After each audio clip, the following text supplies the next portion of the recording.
morning students. Today we are going to discuss about one of the application of circular motion. Car on a circular level road. We are going to discuss about car on a circular level road. Usually when a car, suppose a car is at a stationary motion, stationary state. Suppose when the car is stationary, the mass into gravitation, the weight is actually downward and normal reaction R is opposite to mg, that is upward. When the car is moving along a circular path, ഒരു circular പാത്തിലൂടെയാണ് car move ചെയ്യുന്നതെങ്കിൽ there is an additional force related with this car. The additional force is nothing but it is centripetal force. Since it is moving along a circular path, an additional force is occurring there, and that force is called the centripetal force, and that will act towards the center of the assumed circle. This is a circle, assumed circle. Assumed സർക്കിളിൻ്റെ സെൻറ്ററിലേക്ക് എന്ത് ചെയ്യും, ഒരു force കൂടി develop ചെയ്യും. ഒരു car നേരെ പോകുമ്പോൾ വിഷയമില്ല, കാറ് വളഞ്ഞ്, അതായത് നിരപ്പായ റോഡിലൂടെ കാറ് വളഞ്ഞു പോകുമ്പോൾ ഒരു അഡീഷണൽ ഫോഴ്സ് കൂടി കാറിന് വരും. ആ കാറിന് അഡീഷണൽ വരുന്ന ഫോഴ്സ് എന്ത് ഫോഴ്സ് ആയിരിക്കും? സെൻട്രിപിറ്റൽ ഫോഴ്സ് ആയിരിക്കും. ആൾറെഡി അല്ലാത്ത സർക്കുലർ മോഷനിൽ പോവാത്ത സമയത്ത് കാറിന് എന്തുണ്ട്? ഒരു ഫോഴ്സ് ഉണ്ട്. അത് നമ്മൾ മുമ്പ് പഠിച്ച F is equal to μs into R എന്ന് പറയുന്ന ഫോഴ്സ് ഉണ്ട്. അപ്പോൾ we have F is equal to μs into R. Actually in the case of a vehicle, in the case of car, R is equal to mg. So the equation become F is equal to μs into mg, where m is the mass of the car. M is the mass of the car, mass of the car. And this is actually the car when it is on the straight road.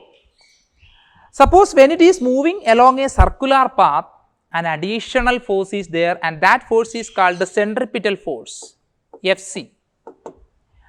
And the centripetal force Fc is equal to the mass of the car m and the square of the velocity divided by the radius of the circle, mv square by r. So this is equation number 1 and this is equation number 2. Comparing 1 and 2, μs mg equal to mv square by r. So m cancel ആയി. So μs into R is equal to mv square, or v square is equal to, v square, μs into R is equal to v square, or v square is equal to μs into R, v is equal to root of μs into R.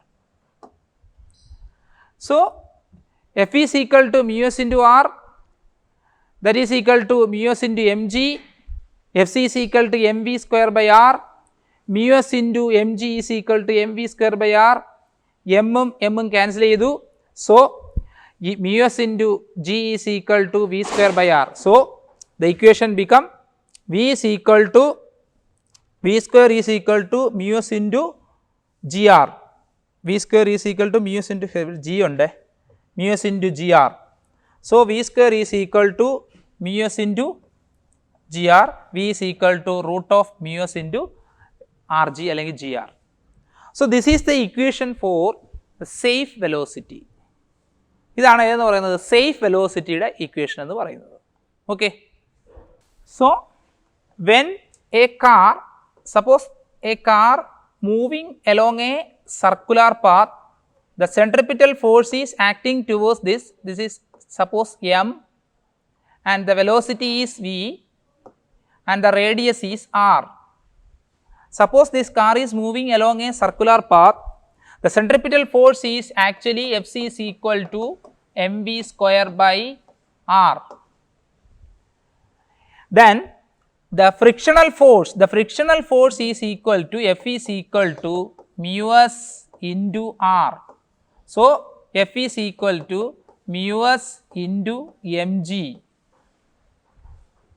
So mv square by r is equal to mu s into mg, or b square by r is equal to mu s into g, or v square is equal to mu s into rg. Then v is equal to root of mu s rg, where r is the radius of the circle. So this equation v is equal to mu s into rg, v is equal to mu s into rg, where mu s is the coefficient of static friction. It will be given in your exam question paper, it will be given. R is the radius of the circle and g is 9.8, g is actually 9.8, sometime it is 10 meter per second square. എക്സാമിന് ചിലപ്പോൾ 10 metre per second square തരും, അല്ലെങ്കിൽ 9.8 metre per second square എന്ന് എഴുതാം. Suppose നമ്മൾ ഒരു car ഒരു 5 metre per second സ്പീഡിൽ നേരെ പൊയ്ക്കൊണ്ടിരിക്കുകയാണെന്ന് വിചാരിച്ച്, നേരെ ഇങ്ങനെ 5 മീറ്റർ പെർ സെക്കൻഡ് വേഗത്തിൽ പൊയ്ക്കൊണ്ടിരിക്കുക. അപ്പോഴാണിത് ഇങ്ങനെ വളയേണ്ട ഒരു ആവശ്യം വന്നു എന്ന് വിചാരിക്കുക. ഓക്കെ, അപ്പോൾ ഇവിടുന്ന് ഇതിൻ്റെ റേഡിയസ് എന്ന് പറയുന്നത് ഒരു 3 മീറ്റർ ആണ്, റേഡിയസ് 3 മീറ്റർ ആണെന്ന് വിചാരിക്കുക. അപ്പോൾ mu s എന്ന് പറയുന്നത് ഒരു 0.5 ആണെന്ന് വിചാരിക്കുക. അങ്ങനെയാണെങ്കിൽ ഈ കാർ ഇവിടുന്ന് വളഞ്ഞു പോകുമ്പോൾ ഇതിന് വല്ലതും സംഭവിക്കും. 5 മീറ്റർ പെർ സെക്കൻഡ് വേഗത്തിലാണ് കാർ പോകുന്നത്. ഈ കാറ് മറിഞ്ഞ് വീഴുവോ സ്കിഡ് ചെയ്യുമോ എന്നുള്ളത് നമുക്ക് നോക്കാം. അപ്പോൾ v is equal to mu s എത്രയാണ് 0.5 ഇൻറ്റു റേഡിയസ് എത്രയാണ് 3 മീറ്റർ ഇൻറ്റു ജി എത്രയാണ് 10 ഇടാം 10. So v is equal to 0.5 into 10 എത്രയാ 0.5 ഇൻറ്റു 10 5 ഇൻറ്റു 3 എത്രയാ 5 into 3 15. So v is equal to 15 root 15. അപ്പോൾ റൂട്ട് 15 എന്ന് പറയുന്നത് ഏകദേശം എന്തൊക്കെയാലും ഒരു റൂട്ട് 16 എത്രയാണ് റൂട്ട് 16 4 ആണ് അല്ലേ. അപ്പോൾ റൂട്ട് 15 എന്ന് പറയുന്നത് എന്തൊക്കെയാലും 4 താഴെ ആയിരിക്കും. എന്ന് വെച്ചാൽ നമ്മൾ പോയ 5 എന്ന് പറയുന്ന 5 മീറ്റർ പെർ സെക്കൻഡ് താഴെയാണ് ആര് പോകുന്നത്, ഈ ഈ ഇവിടുത്തെ സെൻട്രിപിറ്റൽ ഫോഴ്സ് എന്ന് പറയുന്നത്, അതായത് ആ വെലോസിറ്റി എന്ന് പറയുന്നത്. ആ വെലോസിറ്റി ഈ 5 മീറ്റർ പെർ സെക്കൻഡിൽ താഴെയാണെങ്കിൽ പുള്ളിക്ക് അബദ്ധമൊന്നും ഉണ്ടാകത്തില്ല, അല്ലെങ്കിൽ പുള്ളി സ്കിഡ് ചെയ്യത്തില്ല, പുള്ളി സേഫാണ്, അത് സേഫ് വെലോസിറ്റിയാണ്. അതേസമയം ഇത് 5 ഈ വാല്യൂ നമ്മൾ ഇട്ട് നോക്കിയപ്പോൾ 5 മീറ്റർ പെർ സെക്കൻഡ് എബവ് വന്നു എന്ന് വിചാരിക്കും. ഇപ്പം നമ്മൾ ഈ വാല്യൂ ഇങ്ങനെ ഇട്ട് നോക്കിയപ്പം 6 മീറ്റർ പെർ സെക്കൻഡ് വന്നു എങ്കിൽ എന്ത് ചെയ്യും, ഇത് സ്കിഡ് ചെയ്ത് പോകാനുള്ള ചാൻസ് ഉണ്ട്. അപ്പോൾ അതുകൊണ്ട് ഇത് സേഫ് വെലോസിറ്റി ആണെന്നാണ് പറയുന്നത്. It is called safe velocity. അപ്പോൾ ഒന്നുകൂടെ പറയാം, ഒരു സർക്കുലാർ പാത്തിലൂടെ ഒരു കാറ് മൂവ് ചെയ്യുമ്പോൾ ആ കാറിന് സെൻറ്ററിലേക്ക് ഒരു ഫോഴ്സ് ഉണ്ട്, അത് സെൻട്രിപിറ്റൽ ഫോഴ്സ്, അത് mv²/r. ആ കാറിന് തറയും ടയറും തമ്മിലുള്ള ഒരു ഫ്രിക്ഷണൽ ഫോഴ്സ് ഉണ്ട്, അത് μs × r. μs × r-ൻ്റെ ഇക്വേഷൻ ആറിന് പകരം mg ഇടുക, μs × mg. ഇത് രണ്ടും കൂടെ ഇക്വേറ്റ് ചെയ്ത് v²-ൻ്റെ വാല്യൂ കണ്ടുപിടിക്കുമ്പോൾ μs × rg എന്ന് വരും. അപ്പോൾ ഈ μs × rg എന്ന് പറയുന്ന ഈ ഇക്വേഷനിൽ നമ്മൾ വാല്യൂ ഇട്ട് കൊടുക്കുമ്പോൾ യഥാർത്ഥത്തിൽ പോകുന്ന വെലോസിറ്റിയിൽ, ആ വെലോസിറ്റിയിൽ തന്നെയാണ് പുള്ളി മൂവ് ചെയ്യുന്നതെങ്കിൽ നമുക്ക് കിട്ടുന്ന വാല്യൂവിൽ നിന്നും ഈ വാല്യൂ കുറവാണെങ്കിൽ പുള്ളി സേഫാണ്. അതേസമയം കണ്ടുപിടിക്കുന്ന വാല്യൂ ഈ പോകുന്ന വാല്യൂവിൽ നിന്നും കൂടുതലാണെങ്കിൽ പുള്ളി എന്ത് ചെയ്യും, സ്കിഡ് ചെയ്യും. അതാണ് ഇതിൻ്റെ പ്രത്യേകത. അപ്പോൾ ഇത് ചോദിക്കും, റൊട്ടേറ്റ് ചെയ്യുന്ന സമയത്ത് സ്കിഡ് ചെയ്യുമോ ഇല്ലയോ എന്നായിരിക്കും ചോദിക്കുന്നത്. മനസ്സിലായോ? ഒരു പ്രോബ്ലം നമുക്ക് നോക്കാം. A motor cyclist making a vertical loop of 25 meter radius with 10 meter per second. Will he skid given mu s is equal to 0.8 g is equal to 10 meter per second square. ഒരു motor cyclist എന്ത് ചെയ്യുക, ഒരു vertical loop അദ്ദേഹം എന്ത് ചെയ്യാണ്, പോവുകയാണ്, rotate ചെയ്ത് പോവുകയാണ്. അദ്ദേഹം പോകുന്നത് 10 മീറ്റർ പെർ സെക്കൻഡിലാണ്, 25 മീറ്റർ റേഡിയസും ഉണ്ട്. ഇദ്ദേഹം മറിഞ്ഞു വീഴുവോ ഇല്ലയോ എന്നുള്ളതാണ് നമ്മൾ കണ്ടുപിടിക്കുകയാണ്. ഇയാൾ സേഫ് വെലോസിറ്റി ആണോ 10 മീറ്റർ പെർ സെക്കൻഡ് എന്നാണ് പറയുന്നത്. അപ്പോൾ നമുക്ക് നോക്കാം. അപ്പോൾ നമുക്ക് തന്നിരിക്കുന്ന റേഡിയസ് ഉണ്ട്. റേഡിയസ് എത്രയാണ്? 25 മീറ്റർ ആണ്. 25 മീറ്റർ ആണ് നമ്മുടെ റേഡിയസ്. നമുക്ക് സേഫ് വെലോസിറ്റി കാണാനുള്ള ഇക്വേഷൻ μs r/g എന്നാണ് കാണാനുള്ളത്, റൂട്ട് അല്ലേ.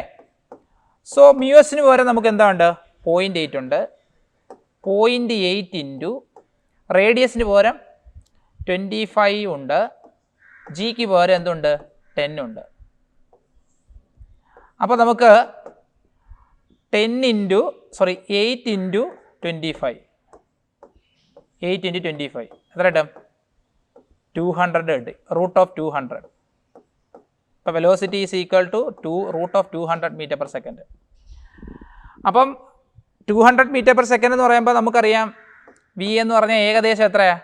14 പോയിൻറ്റ് സംതിങ് വരും അല്ലേ. അപ്പോൾ 14 metre per second velocity, approximately 14 metre per second. അപ്പോൾ ഈ V is equal to 14 metre per second വരെ സേഫായിട്ട് ആർക്ക് പോകാം? ഇയാൾക്ക് പോകാം. ഈ 14 മീറ്റർ പെർ സെക്കൻഡ് താഴെയല്ലേ 10 മീറ്റർ പെർ സെക്കൻഡ്, അതുകൊണ്ട് എന്താണ്? പുള്ളി സേഫാണ് അല്ലേ. So he's safe. മനസ്സിലായ? അദ്ദേഹം സേഫാണ്. അദ്ദേഹം എന്ത് ചെയ്യത്തില്ല? അദ്ദേഹം മറിഞ്ഞു വീഴത്തില്ല. അതേസമയം നമ്മൾ ഈ വാല്യൂ ചെയ്തു വന്നപ്പം 9 മീറ്റർ പെർ സെക്കൻഡ് കിട്ടിയെന്ന് വിചാരിക്കുക. ആ 9 മീറ്റർ പെർ സെക്കൻഡ് കിട്ടി, പക്ഷേ അദ്ദേഹം പോയത് എത്രയാ? 10 മീറ്റർ പെർ സെക്കൻഡിലാണെങ്കിൽ ഹി വിൽ സ്കിഡ്, അദ്ദേഹം മറിഞ്ഞു വീഴും. ഇത് രണ്ടും ഒന്ന് കമ്പയർ ചെയ്ത് പഠിച്ചേക്കണം. അപ്പോൾ സേഫ് വെലോസിറ്റിയാണ് അദ്ദേഹം. സേഫ് വെലോസിറ്റിയിൽ പോകണമെന്ന് പറഞ്ഞാൽ ഒന്നുകിൽ ഈ തുല്യമോ അല്ലെങ്കിൽ ആ നമുക്ക് തരുന്ന വാല്യൂയിൽ നിന്നും കുറേ കൂടി താഴെ ആയിരിക്കണം അദ്ദേഹം പോകേണ്ടത്. ഈ വാല്യൂയിൽ നിന്നും കൂടിപ്പോയാൽ എന്ത് ചെയ്യും? പുള്ളി മറിഞ്ഞു വീഴും. ഈ പ്രോബ്ലം ഒന്ന് ശ്രദ്ധിച്ചേക്കണം. ഈ പ്രോബ്ലം ഇമ്പോർട്ടൻ്റ് ആണ് കേട്ടോ. ഓക്കെ.